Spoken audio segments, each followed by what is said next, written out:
বিষ্ণুই বলেন জাহান্নামের সবচাইতে হালকা আযাব হলো ওই ব্যক্তির আযাব যার পায়ে দুটো জাহান্নামের আগুনের জুতা পুড়িয়ে দেয়া হবে।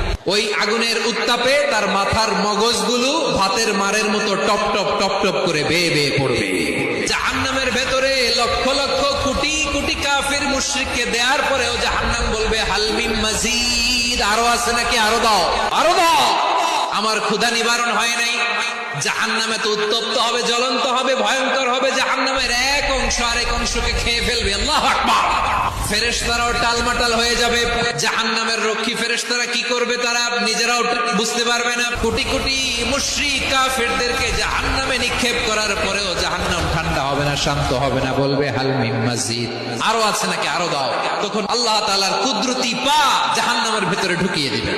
দেওয়ার সাথে সাথে জাহান্নাম থেকে আওয়াজ আসবে আত আত বিইজ্জাতিকা বিকারামিকা, আল্লাহ আপনার ইজ্জতের কসম, যথেষ্ট হয়েছে, এনাফ এনাফ, আর লাগবে না। সুবহানাল্লাহ বল।